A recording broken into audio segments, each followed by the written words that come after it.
So, good day guys. So, another video na naman. This time, para kay Secant Method. So, supplementary problem siya.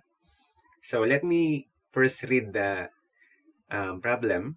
So, the saturation concentration of dissolved oxygen in fresh water can be calculated with the equation below, where the sigma sub SF is the saturation concentration of dissolved oxygen in fresh water at 1 atmosphere or milligrams per liter. And the P sub A is the absolute temperature measured in Kelvin. So determine the maximum and minimum temperature in degrees Celsius for the recommended dissolved oxygen of 4 to 14 milligrams per liter for shallow water fish. So, ito yung given sa atin na equation. So, this equation ay ginagamit kadalasan kapag mina-measure yung dissolved oxygen. At para saan nga ba ina-apply yun? So, directly ina-apply yun kapag nagkakaroon tayo. Or para i-monitor natin yung oxygen level. Kasi yun yung nagiging dahilan kadalasan kung bakit nagkakaroon ng mga fish kill. So, madalas, especially sa ating bansa, kapag masyadong tumataas yung temperature, so, nag-evaporate yung oxygen na kinocontain ng water dahilan para bumaba yung kanyang oxygen level concentration. Of course, there are other factors. Halimbawa na lang, may chemicals or merong living organisms na biglang inintroduce dun sa system. So, other equation ang magdi-describe ng impact nila. So, this time, ang model natin ay naka-base lang sa dissolved oxygen, which is directly affected by the temperature itself. So, yun lang yung concentration dito. So, let's start. Ang una nating gagawin is to develop an equation, di ba?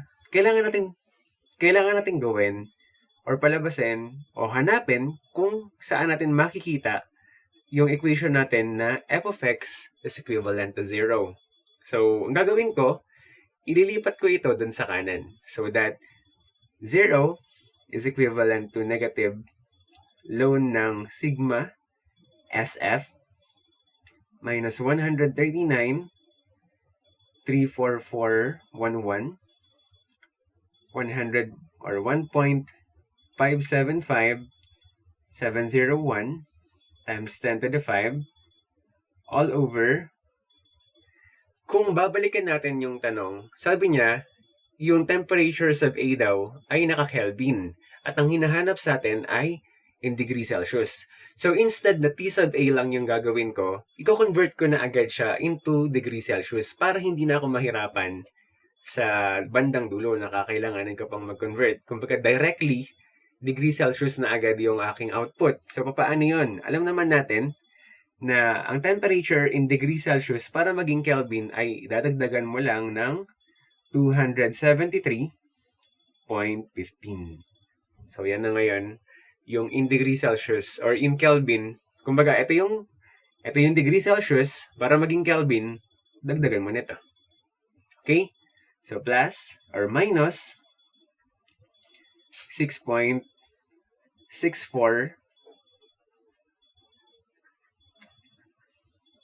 So, times 10 raised to 7 all over, so T plus 273.15. So, ito naman ngayon, naka-square. Plus 1.24380. So, times 10 raised to 10 all over T plus 273.15. So, raised to 3.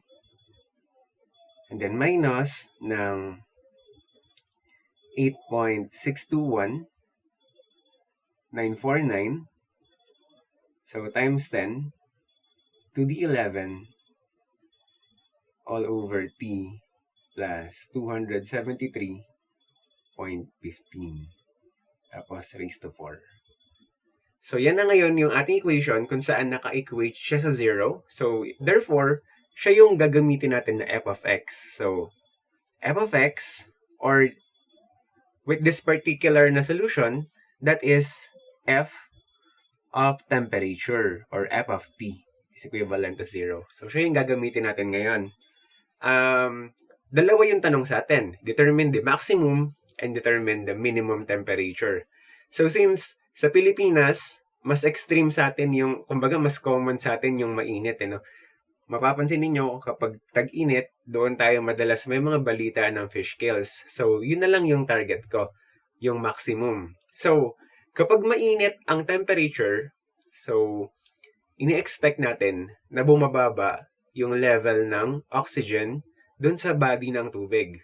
So, parang nagpapakulo ka lang ng tubig niyan. Napapansin mo, di ba, kapag mataas na yung temperature, pag nagbo-boil na yung tubig, bumubula na siya. So, ibig sabihin, kumakawala na yung ilan dun sa mga oxygen na meron yung tubig na yun. So, ganun din dito. So, ibig sabihin, kapag mataas ang temperature, expect natin mababa ang saturation concentration of dissolved oxygen. Therefore, itong sigma sub F natin,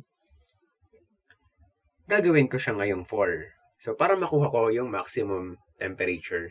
Kasi bibihira sa Pilipinas yung medyo malamig. Kapag kinuha nyo kasi yung 14, mas mababa sa 10 degrees Celsius yung makukuha nyo, which is very rare sa Philippines, especially kapag wala ka sa malalamig na lugar tulad ng Baguio at Tagaytay.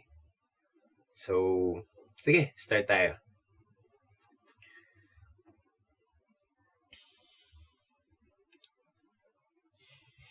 So, set ko dito as the number of iteration. Yan.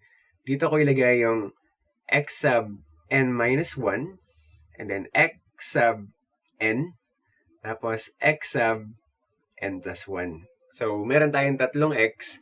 Ito yung dalawang initial. Ito naman yung refined value. Kaya, ika-count na agad natin ito as first iteration.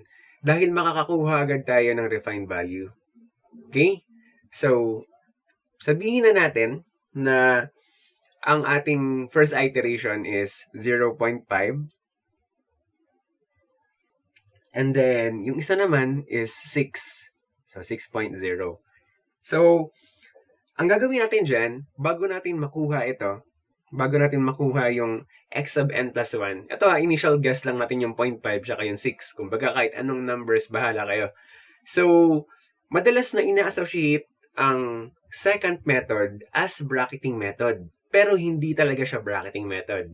Bakit kamo? As I explained dun sa previous video, hindi niya kasi kailangan i-contain yung, kumbaga, yung set limits mo, yung upper and lower limits mo, hindi required na nasa gitna nila yung root natin. Hindi tulad ng mga bracketing method. Anong ibig ko sabihin doon? Halimbawa, ito nga, 0.5 tsaka 6 yung aking initial input. Kapag bracketing method ang pinag-uusapan, dapat nasa gitna nila. Halimbawa, dapat ang root natin, for example, ay 3. Kasi, kapag ang root natin ay 7, tapos, kumbaga, bracketing method ang ginagamit mo, tapos ang sinet mo na upper or lower and upper limits ay 0.5 and 6, since wala siya dun sa pagitan ng dalawa, hindi magko-converge yung solution. Unless unless na merong root sa pagitan ni 0.5 at ni 6.0 kapag gumagamit ka ng bracketing method.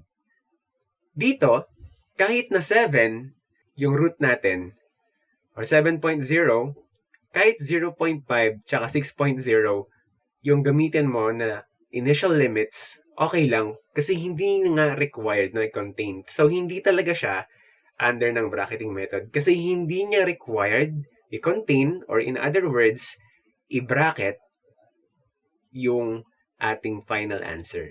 So, okay? Sana malinaw yan. Sobrahin ko Ayan. So, since meron na tayong initial guess, ang una nating gagawin ay kunin yung mga equivalent nila kapag pinasok mo sa equation. So, it means that kunin natin si f of 0.5 is equivalent to negative ln of 4 minus 139, 344, 11 plus 1, 575701 times 10 to the 5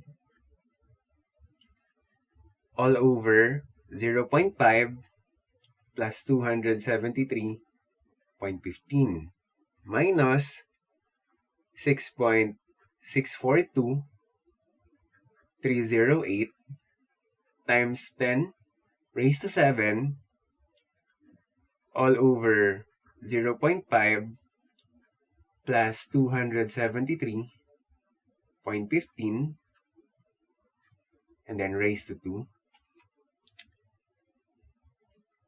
plus 1.2438 times 10 raised to 10 all over 0.5 plus 273.15 and then cube minus 8.621949 times 10 raised to 11 over 0.5 plus 273.15. So, raised to 4. So, ayan, medyo mahaba yung equation, ano? So, kapag pinunch mo yan sa calculator, so, ang lalabas na value ay 1.28.206. Okay. So, gagawin ulit natin yung same process na yan. Kumbaga, ipa-plug in ulit natin yung isa naman, si 6 naman. So, this time, hindi ko na isusulat ulit yan, no? Para lang mabilis din yung video, para hindi masyadong kumain ng data ninyo. Susulat ko lang din naman, alam nyo naman na kung ano yung equation na isusulat ko. So, kapag ginawa ko ito, halimbawa, ito, f of 6.0, so, ang gawin nyo na lang, same equation, palitan nyo na lang sa calculator ninyo, si 0.5. Gawin ninyong 6 para mag-save na rin ng time, no? Para hindi masyadong mahaba yung video na ito.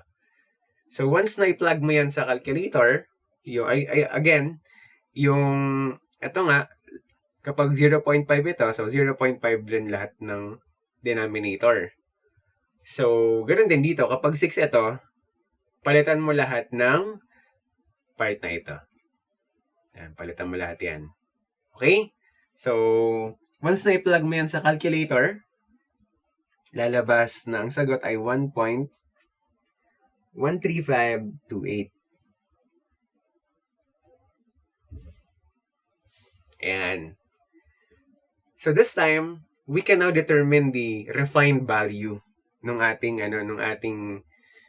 iteration. So, x sub n plus 1 is equivalent to kung ano yung x sub n. So, balikan nyo yung formula na i-discuss ko dun sa previous video or yung formula na nandyan sa inyong lecture note. So, we have 6.0 minus kung ano yung 6.0 kapag ipinasok mo sa formula. So, ano ba siya? 1.13528 then multiplied ng difference nung n minus 1 tsaka nung n. So, difference nila 0.5 minus 6.0 over kung ano naman yung equivalent na 0.5 kapag nilagay sa equation. So, that is 1.28 to 06 minus 1.13528. So, ganun yung pattern niya. Kapag pinlag mo yan sa calculator, lalabas na ang sagot ay 48.54012. Ngayon, Yung refined value naman, ipasok na rin natin sa equation para magamit natin sa susunod na iteration. So, we have f of 48.54012.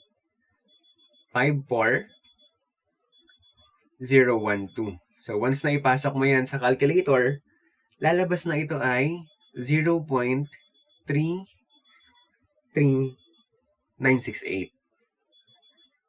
So, kung mapapansin ninyo, nung 0.5, 1.28. Nung medyo tumaas ng konti, bumaba naman ito. So, mas lumapit sa 0. At nung naging 48, mas lumapit pa siya sa 0. So, yun yung isa sa mga, kumbaga, indications na tama yung ginagawa mo. Paliit ng paliit itong equivalent ng equation na ito. Bakit ka mo? Kasi nga, ang goal natin dyan ay maging 0 siya. So, ibig sabihin, tama yung nare-refine natin na value. In other interpretation, mas mataas pa kay 48 degrees yung hinihintay natin or yung hinahanap natin na temperature. Okay? So, dahil isa pa lang yung refined value natin, wala tayong mapaggagamitan na relative error. Kasi wala tayong previous refined value. So, proceed na agad tayo kay second iteration. Okay? So, for our second iteration, this time, gagamitin ko na ngayon na x sub n plus 1 or x sub n minus 1 is hindi na 0.5 kung hindi yung previous na x sub n na. Si 6.0 na. So, siya na ngayon dito. 6.0. At kung sino yung x sub n, ito, x sub n plus 1 kanina, siya naman ngayon yung magiging x sub n. Kumbaga, uurong lang ng 1 degree. So, siya na ngayon si 48.54012. Ayan. So, immediately, pwede na natin makuha yung x sub n, yung value na dapat na nandito. Bakit ka mo? Kasi kompleto na natin yung mga component. Okay? So x sub n plus 1 is equivalent to, ayun nga, x sub n, ito yun. So, 48.54012 minus, ano yung value niya ng 48 na to kapag nilagay sa function? So, that is 0.33968. And then, difference ng dalawang limits, we have 6 minus 48.54012. All over, ano yung value ng 6 kapag nilagay sa function? That is 1.13528 minus, ano yung value ng 48 kapag nilagay sa function? 0.33968.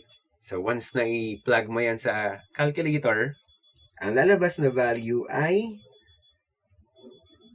66.70254.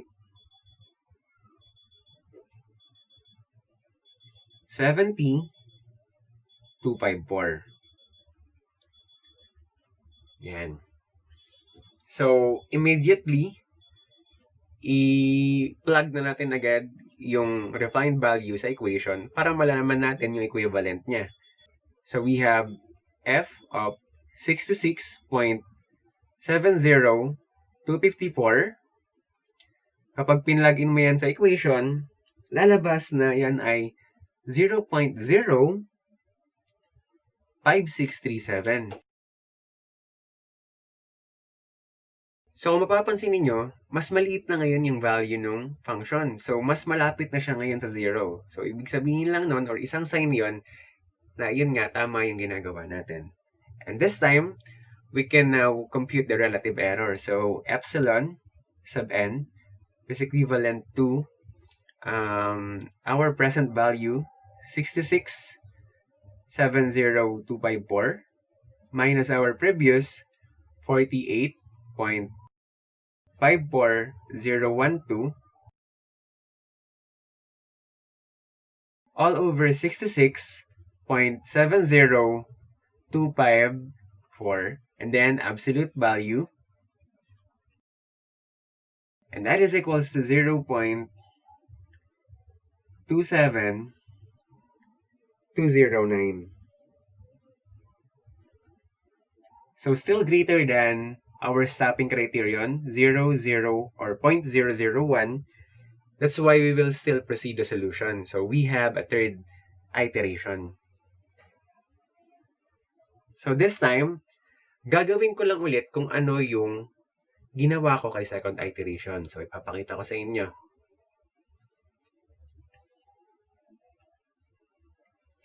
So we have third iteration. And then again, yung yung ating x sub n kanina, siya na ngayon yung magiging x sub n minus 1. So we have 48,54012. And then yung ating bago, yung refined value, 66.70254. And then yung ating kukumpitin natin ngayon yung ating new value. So we have x sub n plus 1, same nung ginawa natin kanina, siya agad ang kukumpitin. So 66.70254 minus kung ano ang kanyang equivalent kapag nilagay siya sa loob ng equation, 0.5637. And then yung difference nilang dalawa, 48.54012 minus ng 66.70254. So over, we have, ano yung value ng 48 kapag nilagay sa equation? So that is 0.33968 minus ano ang value ng 66 kapag nilagay sa equation? That is 0.05637. So once na i-plug mo yan sa calculator, ang lalabas na value ay 70.31630. So immediately, ipasok na natin siya agad doon sa equation. So we have f of 70.31630. So kapag nilagay mo siya ngayon sa equation, lalabas na ito ay negative 0.00330. So 330. Mas malapit na siya ngayon to 0. Yun nga yung binabantayan natin. So, kunin na rin natin agad yung epsilon sub n. So, our relative error, epsilon sub n is equivalent to present value, 731630 minus the previous one, 66.70254 all over present value 7.31630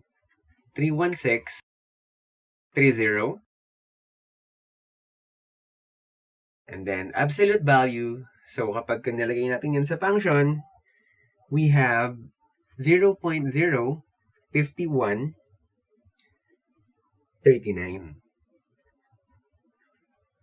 So greater than or still greater than 001. So we will still proceed the solution. So meron pa rin tayong fourth iteration. So again, for our fourth iteration, so sige nga, tulungan niyo ako kung paano yung magiging limits natin. So sino si x sub n minus 1? Of course, yung x sub n doon sa previous. Sabi ko nga, magbabawas lang lagi ng 1 degree. So, yung kaninang x sub n, siya ngayon yung magiging x sub n minus 1. So, 66.70254. Tapos, kung sino yung x sub n plus 1 kanina, minus 1, mawawala ngayon yung 1. So, magiging x sub n na lang siya. So, 70.31630. Okay? But this time, hindi ko na ipapakita yung solution. Kasi parehas lang din naman yung gagawin ko. Same kung ano yung ginawa ko sa particular iteration na ito. So, pakita ko na lang sa inyo kapag tinuloy natin yung solution gamit ang MS Excel. So, ito yung magiging sagot. So, lalabas na after 5 iterations, masasatisfy natin yung ating relative error or yung stopping criterion. Ito yung ating relative error. At ito yung ating root value.